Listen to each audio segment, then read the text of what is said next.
Salut à tous, j'espère que vous allez bien. Aujourd'hui on va parler du 11 de la saison, du 11 type, l'équipe en tout cas que je mettrai le plus souvent sur le terrain. On y va, c'est parti.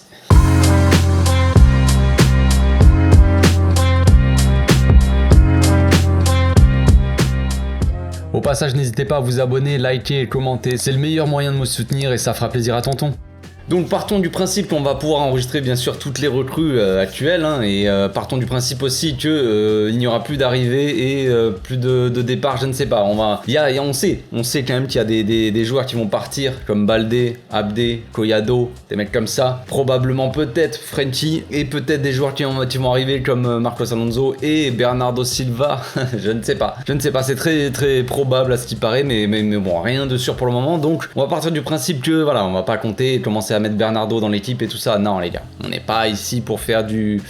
Non, pas ça. Donc même si j'aime pas donner vraiment mon 11 les gars type parce que les types changent souvent, ça dépend de l'adversaire que t'as en face, ça dépend de quelle animation tu veux mettre en place, ça dépend si tu joues contre des blocs bas, contre une équipe qui est joueuse, tout ça. Donc forcément là l'équipe change, les joueurs aussi, l'animation aussi, mais bon, on va partir du principe que on va jouer quasiment toute l'année contre des mecs qui vont nous attendre en défense, c'est probablement ce qui va se passer. Donc maintenant passons au 11 les amis, c'est parti. Suis-moi. Bon, dans ce 11, bien évidemment, il n'y aura pas de très grosses surprises en termes de choix de joueurs. Ça va être plus dans l'animation que je vais essayer de m'expliquer, ou en tout cas de faire des choses, on va dire, plus ou moins originales, ou des choses qu'on attend, ou des choses qu'on a déjà vues sous la saison dernière avec Xavi. Parce que donner un 11 type à la FIFA, où tu donnes un 4-3-3 avec les joueurs juste, et c'est parti, c'est mes joueurs, et j'ai mis les meilleurs joueurs sur le terrain, ce n'est pas intéressant, pas pour moi. Je ne trouve pas ça intéressant. Donc on va revenir vite fait sur ce qu'on avait vu la saison dernière quand Xavi est arrivé. On avait un 4-3-3 assez hybride, c'est-à-dire qu'un 4-3-3 qui se transformait en 3-4-3 la plupart du temps, selon si on était en phase défensive ou en phase offensive, c'est-à-dire selon si on défend, qu'on n'a pas le ballon, ou quand on a le ballon et qu'on doit faire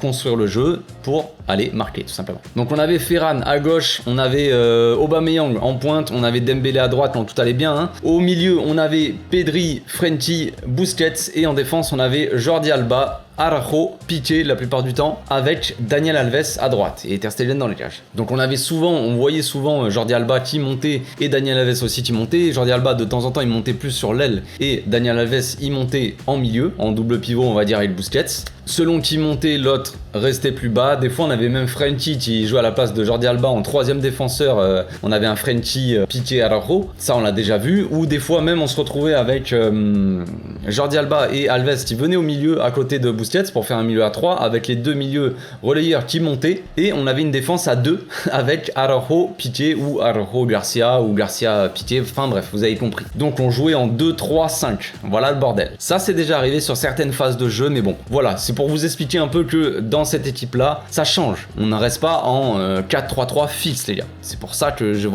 tiens à ce que les gens comprennent bien ça avant que je donne mon 11. Mais maintenant le football il a changé, non les joueurs ils ont changé, voilà, on n'a plus Alves, c'est un peu tout. Après bon voilà, il y a des joueurs qui sont arrivés, des nouvelles recrues, voilà, on a un nouvel effectif, donc les choses vont changer un peu. Bon maintenant rentrons un peu dans le vif du sujet, on va démarrer quand même au bout d'un moment. On va commencer par le poste de gardien de but pour remonter jusqu'à l'attaque classique. Donc dans les cages, je partirai avec Ter Stegen, mon petit Marc-André, encore une fois titulaire. Je pense que on va miser sur l'expérience, on espère voir une bonne saison de Marc-André, parce que pour une fois il va avoir une vraie défense on va dire devant. Il n'y a plus de Piqué l'anglais ou des mecs comme ça, Mingueza. Là il y a quand même du lourd en défense. On a recruté Koundé et Christensen, on a Garcia qui commence à élever bien son niveau, Araujo qui fait partie des meilleurs centraux du monde actuel, top 5 on va dire au moins, et on a Piqué qui va presser les citrons sur le banc et voilà, histoire de mettre un peu l'ambiance dans le vestiaire, une sorte de Kipembe en équipe de France si tu préfères. Donc voilà, ça va être sympa cette défense. C'est un peu plus costaud que la saison dernière, il n'y a pas photo. Donc on attend de voir un Ter Stegen un peu plus en confiance, avec une défense qui va peut-être lui apporter plus de confiance aussi, et qui va moins le laisser seul face aux attaquants à devoir faire des arrêts improbables qui ne sont pas possibles de faire au final. Donc Marc-André, voilà, on t'attend. On sait que Iñaki il peut concurrencer Marc-André, Ter Stegen de son nom de famille, ami, il peut le concurrencer, mais voilà, pour l'instant, il revient, voilà, on attend, on verra avec le temps. On sait qu'Iñaki jouera les matchs de Coupe d'Espagne, déjà, je pense, hein, même jusqu'à la finale si on y va et si on la gagne. Mais dans un premier temps, voilà, ça va être la doublure, c'est pas une surprise. Dans l'axe, je partirai avec mon petit Ronald Araujo, avec Eric Garcia. Oui, Christensen, il vient d'arriver, il a montré des belles choses en pré-saison, mais pour le moment, voilà, j'attends un peu de voir. Il vient, c'est un nouveau, tout ça, le temps qu'il s'adapte, je n'en sais rien. Pour le moment, je démarrerai en tout cas avec Araujo et Garcia, et ensuite on verra. On sait que Christensen, il va être en concurrence avec Garcia, Araujo en concurrence avec Koundé. Voilà, à voir, même si, bref. Mais ça sera plus ou moins comme ça, cette défense-là. Araujo, j'ai pas besoin de me justifier quant à sa titularisation, les gars, il est indispensable. Sur les côtés, c'est là que ça devient intéressant, et c'est là que je vais perdre sûrement beaucoup de monde. Comme vous le savez, à droite, on a Dest, Serginho, qui démarre très mal sa saison, qui ne sort pas d'une bonne saison, qui ne sort pas d'une avant-dernière saison bonne non plus. Enfin, depuis qu'il est là, il ne sort pas de bonne saison. Voilà, c'est comme ça. En même temps, beaucoup de Dest, il a énormément de potentiel, on le sait, il a beaucoup de potentiel offensif, il a de la vitesse, de la technique, voilà, tout ça, il l'a. Et il faut qu'il le montre sur le terrain maintenant. Voilà, pour l'instant, ce n'est pas le cas. Donc on en attend beaucoup. On a Dest et on a Sergi Roberto, qui a fait un bon match la dernière fois, mais sur toute une saison, les gars, je ne parierai pas sur le bonhomme. Donc compliqué. Donc moi, je partirai pour tout vous dire, je partirai avec Koundé à droite et Jordi Alba à gauche. Jordi Alba, on attend qu'il y ait peut-être Marcos Alonso qui arrive. Il y a Baldé qui est là, qui fait des très bons matchs. Et je le vois vraiment comme un fort concurrent pour Jordi Alba de base. Mais on le sait, normalement, il devrait partir en prêt. Il n'y a quasiment aucun doute là-dessus. Si Marcos Alonso arrive, si un autre arrière gauche qui arrive, Baldé, il ne sera pas là, je pense. Donc je partirai avec Jordi. Et donc Koundé à droite, en fait, pour m'expliquer les gars. Je sais que beaucoup ne comprennent pas. Ils m'ont dit, en équipe de France, il joue à droite, il est pas bon. En équipe de France, c'est Didier Deschamps qui entraîne, les gars, c'est pas Xavi. Sans vouloir manquer de respect à la dèche, Dédé, il sait pas, le football, voilà, lui c'est la gagne. Après, les tactiques de foot, frère, c'est quand même très léger, Deschamps. On le sait, le beau football, voilà, c'est pas son style à Deschamps, hein. Voilà, c'est tout, c'est comme ça. Il nous a fait gagner une Coupe du Monde, Deschamps, merci à lui. Frère, il nous en a fait gagner même 2, mais en question tactique et tout ça, utilisation de joueurs, voilà, voilà.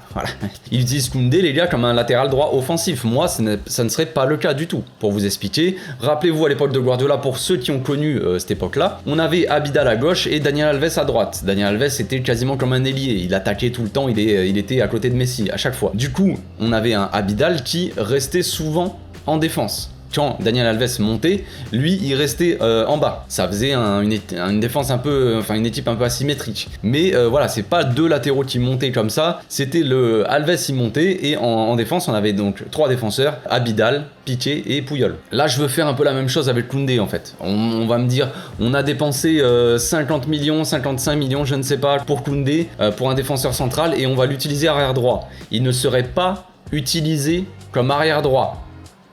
Il ne serait pas utilisé comme arrière droit. Je sais pas si je le dis assez fort parce que voilà, les gars, je sais pas parce que tu mets le gars à droite qui va devoir avoir le rôle d'Alves. Il y a les compositions d'équipe où tu mets tes joueurs en place et après il y a l'animation. Les gars, il ne faut pas confondre composition d'équipe et animation sur le terrain. Peu importe qui tu mets, le joueur va occuper certaines zones, avoir certains rôles, peu importe son poste, on va dire. Tu vois, après tu vas pas mettre Koundé en attaque et tu veux qu'il défende. Non, ok. Mais le Koundé latéral droit, il n'aura aucun rôle offensif pour moi. Son rôle à lui, ça sera de défendre en phase défensive sur la droite et essayer de relancer un maximum propre, ce qu'il sait faire aussi. Et en phase offensive, il glissera et il passera en défense à 3 avec Araujo et Garcia ou Christensen, peu importe. Tu m'as compris. Pendant que Jordi Alba, lui, de l'autre côté, il montera. Voilà pour mon explication de Koundé à droite. Voilà, après, j'aurai un petit tableau et je vais faire des petits trucs comme ça, je vais vous montrer, ce sera plus sympa.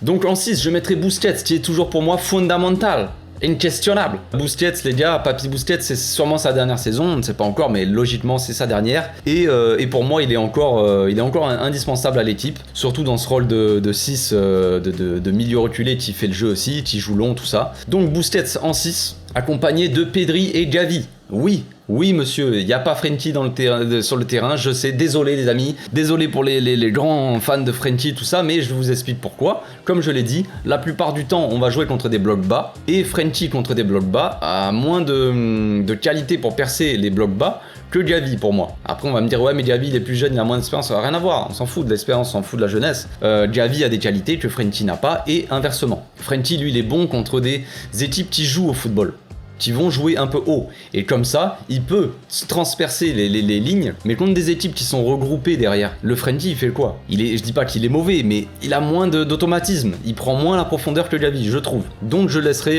je mettrai Diaby. Et Pedri, bah, il n'y a même pas besoin de parler sur Pedri, c'est classique. Et en attaque, classique aussi, c'est l'attaque de feu hein, qu'on a tous envie de voir. C'est évidemment Rafinha, Dembélé et Lewandowski en pointe. Dembélé et Rafinha peuvent échanger en cours de match, hein, peu importe, Rafinha à gauche, il peut être bon à gauche pour apporter sa qualité de centre. On l'a vu à droite aussi, ils ont changé de côté avec Dembélé le dernier match, et au moment où ils changent de côté, Rafinha fait une passe décisive pour Dembélé qui est rentré dans l'axe et il marque. C'est magnifique. Donc les deux peuvent aussi interchanger de position, de poste, ça marche aussi. Je me fais attaquer par le soleil derrière les gars, c'est complexe. Bref, passons maintenant à l'animation les gars. Je prends mon petit tableau, mon beau tableau.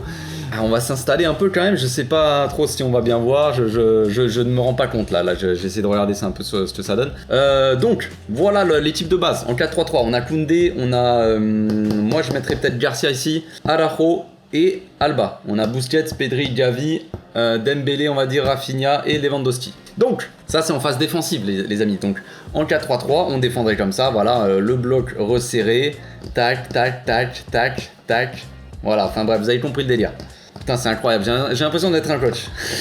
Donc ça c'est en phase défensive. En phase offensive quand on récupère le ballon, on sait les deux milieux là intérieurs, ils doivent attaquer les demi-espaces. Les demi-espaces les gars c'est ces espaces là. Je suis en train d'effacer tout le truc, c'est génial. Les demi-espaces c'est donc ces zones là. Les ailiers on sait qu'ils écartent énormément sur les côtés pour écarter la défense adverse. Donc eux ils écartent un maximum. Lewandowski il peut revenir là pour faire le jeu pour combiner avec Pedri. On l'a très bien vu contre les Pumas les gars. Pedri il demande le ballon, il fait l'appel dans le dos. Lewandowski il fait l'appel dans les pieds. Garcia lui donne le ballon et en une touche il envoie Pedri qui va marquer, il dribble, tac tac tac, c'est magnifique. Bref, donc on le sait là les milieux intérieurs ils doivent aller jouer dans les demi-espaces. On a un Pedri qui reste dans cette zone là plus pour jouer avec Lewandowski et pour combiner, ça marche très bien. Pedri qui peut aussi marquer, il a une bonne qualité de frappe, on l'a vu la saison dernière, on l'a vu là, il peut devenir un peu plus buteur le Pedri. Donc Pedri qui reste plutôt dans cette zone là. On a Gavi ici, on l'a vu aussi contre les Pumas, il a tendance à beaucoup combiner avec Dembélé, ce qui veut dire qu'on n'a pas forcément besoin d'un latéral qui vient combiner avec Dembélé parce que Gavi peut le faire. Donc Gavi lui il va aller là, des fois Dembélé il va rentrer ou Rafinha et Gavi va aller sur l'aile. Ou alors on a Gavi qui vient là tout simplement et Dembélé lui donne dans la profondeur et Gavi il va pour centrer pour Lewandowski, Pedri ou Rafinha. Bref, on reprend. Donc quand on a le ballon les gars, on passe direct, on a Jordi Alba qui monte, on a Araujo là qui se décalerait, Garcia là et Koundé ici. Ou Garcia ici, mais ça dépend, ça c'est peu importe. On a Busquets donc qui est au milieu et on a Jordi Alba qui vient aider au milieu. Ça c'est une première possibilité les gars. Avec un milieu à 4, donc 3-4-3 les gars, on le voit bien là. Lewandowski qui balaye un peu là, qui peut jouer soit sur les ailiers qui rentrent, soit sur les milieux là qui vont en attaque. Ou alors lui-même jouer sur les ailiers et il centre pour Lewandowski. Bref, il y a beaucoup de possibilités. Donc voilà, c'est pour ça que Koundé je le mets là les amis. Il ne montera pas là pour aider, pour faire des allers-retours. Ce n'est pas Daniel Alves, il ne montera pas pour dédoubler, machin, pour taper des centres comme avec l'équipe de France. Il ne sait pas le faire, on l'a vu avec l'équipe de France, ce n'est pas possible. Il n'a pas les qualités pour. Ça se jouera, l'animation entre les deux, ça se jouera entre Gavi et Dembouz. Qui est juste là, Dembouz. Donc soit Jordi Alba au milieu avec Busquets pour aider à sortir les ballons, tout ça. Il pourra aussi jouer de temps en temps un peu plus haut à la place peut-être de Pedri qui descend. Ou Gavi, hein, ou alors Pedri qui va là, Gavi qui... Bref. Pedri qui descend un peu pour jouer avec Busquets. Ça joue haut, de toute façon ça jouera comme ça. Tac. Et un Jordi Alba qui vient dans cette zone-là pour centrer. On a le Rafinha ou le Dembélé là, qui peut attirer son latéral. Jordi Alba qui est un peu libre là, qui s'avance et qui tente des centres comme ça. On l'a très bien vu la saison dernière, il le faisait souvent aussi. On remet Jordi Alba à sa place. Donc ça c'est une première possibilité. Et comme je vous ai dit tout à l'heure, des fois on jouait en 2-3-5. Donc là, on va replacer un peu tac, tac, tac. Voilà. Donc là, défense à 4, on a le ballon. On aurait donc, laissez-moi réfléchir. On aurait donc une possibilité de voir un Pedri et un Gavi qui montent donc très haut à cet endroit-là. Un Busquets qui reste toujours axial pour avoir un maximum de champ de vision pour pouvoir distribuer, évidemment. Un Jordi Alba qui monte ici. Et un Eric Garcia éventuellement. C'est une possibilité les gars. Éventuellement qui monte là. Et on aurait les deux Koundé Araujo en couverture. Si jamais il y a un contre, les deux les gars, Araujo et Koundé, ils ont la vitesse, ils ont la puissance, ils ont l'impact, ils ont l'engagement pour défendre sur des contre-attaques rapides, éventuellement sur des longs ballons qu'on se prendrait. Donc là, on aurait un milieu comme ça, tu vois. Là, la saison dernière, c'était Jordi Alba et Daniel Alves. Cette saison, ça serait, ça pourrait être Jordi Alba et Eric Garcia, qui a une bonne qualité de passe et qui pourrait aussi couvrir si jamais il y a un contre. Garcia, ça reste un défenseur, donc voilà. Ça, c'est une possibilité. Je dis pas que c'est mon truc préféré, mais ce serait ça. Donc ça fait beaucoup de. Là, c'est très offensif, mais ça, c'est quand t'as toute l'équipe regroupée dans cette zone-là, quoi. T'as 5 défenseurs, tu mets les 5 gars. Donc t'as que du marquage 1 contre 1 au final. Donc t'as 5 défenseurs là, t'aurais 5 gars, 3 là, donc 5-3-2 tu vois. Et encore les mecs seraient très bas. Donc dans ces cas là tu peux jouer comme ça. On l'a vu la saison dernière, c'est une possibilité. Voilà pour l'animation. Donc je sais pas si vous avez tout suivi. Là c'est Koundé, Araujo, Garcia, Busquets, Jordi Alba. Et donc en phase défensive après on repart sur Koundé, Garcia, Araujo, Jordi Alba, Busquets, Pedri, Gavi, et voilà. Voilà, avec les ailiers qui descendent comme ça, les milieux, tac, tac, tac. En phase défensive, voilà comment on serait. Voilà pour mon animation, les gars. Je sais pas si c'est très clair.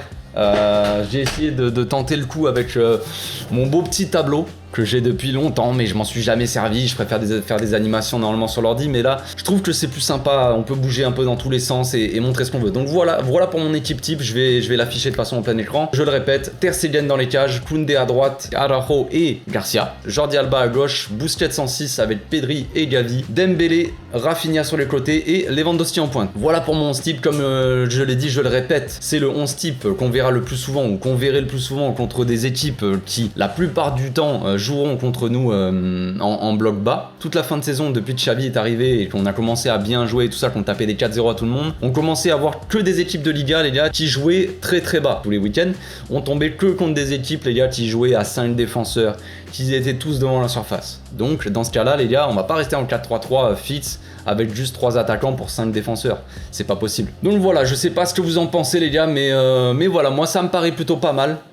C'est des profils qui se complètent. Voilà, comme je l'ai dit, c'est la plupart du temps, mais on peut très bien voir Frenkie à la place de Gavi ou même Kessié à la place de Gavi. On verra sûrement Ferran Torres aussi ou Ansu Fati, bien sûr, on n'oublie pas, qui joueront à gauche. Et dans ce cas-là, il n'y aurait pas forcément la même animation. Jordi Alba, il pourrait monter à la place de l'ailier, parce qu'on le sait, je vais reprendre mon tableau.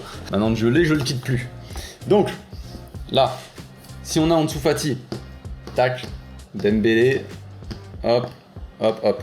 Mon petit en dessous, mon petit Ferran qui est là, ailier gauche, on sait très bien, on l'a vu même contre les Pumas, Ansu Fati les gars, Lewandowski il était là, Ansu Fati il était là, alors qu'il est censé être là. Il rentre souvent dans l'axe, mais dans ce cas-là, on voyait souvent Jordi Alba qui allait dans cette zone-là, tac, avec un Roberto même qui était là d'ailleurs. Roberto qui était latéral, il était au milieu avec Busquets. On avait Pedri qui restait quand même dans cette zone. On avait Ansu et Lewandowski qui étaient là. C'était Gavi de base. Bon, après, il y avait Kessié et tout ça. Mais bon, bref, vous m'avez compris. Roberto qui rentrait là. Et donc, on jouait à 2. Et Jordi Alba était à moitié là, on va dire, à 3 milieux. Et là, on avait les 5. Mais quand Ansu il rentrait dans l'axe, ou même la saison dernière, quand Ferran il rentrait dans l'axe, on avait souvent Jordi Alba qui montait là. On le sait, Jordi Alba, c'est plus un ailier qu'un latéral. Donc, dans ce cas-là, Jordi Alba, au lieu de rester au milieu, comme je l'ai dit tout à l'heure, ou rester dans cette zone, il pourrait monter plus haut si Ferran il jouait sur le côté ou en dessous.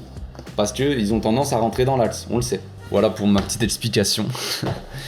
Donc voilà, je sais pas si vous êtes d'accord avec moi, j'imagine que il y aura pas beaucoup de monde qui seront d'accord avec moi, mais voilà, je tenais à donner mon explication concernant l'animation les gars, concernant surtout le cas au niveau du poste de Koundé.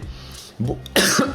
Il y a beaucoup de monde qui comprennent pas pourquoi je veux mettre Koundé à droite. Ils disent que c'est pas un latéral, tout ça, mais je commence à m'étouffer. Mais je n'utiliserai pas Koundé comme un latéral, comme je vous ai expliqué là. Pour ceux qui sont restés jusqu'à la fin et qui ont vu toute mon animation voilà. Voilà mon explication. Je n'utilise pas Koundé comme un latéral offensif, les gars, ne vous inquiétez pas. Je sais très bien que Koundé, les gars, c'est pas Daniel Alves. Dites-moi dans les commentaires si vous êtes d'accord avec moi, ou vous donnez-moi votre compo, tout ça. Moi, j'ai peut-être oublié des choses ou quoi, mais ça me paraît pas trop mal, à mes yeux. Je pense, comme je l'ai dit, qu'on verra une équipe assez hybride, qui va jouer comme ça, qui va partir d'un 4-3-3, comme on a vu la saison dernière, et qui va se transformer en 3-4-3, voire même 2-3-5, comme je l'ai dit, très offensif. À voir ce qu'on verra, mais moi ça me paraît pas mal, voilà. Dites-moi ce que vous en pensez dans les commentaires. On se retrouve bientôt, demain, pour une nouvelle vidéo pour l'avant-match. Portez-vous bien, passez une très bonne journée.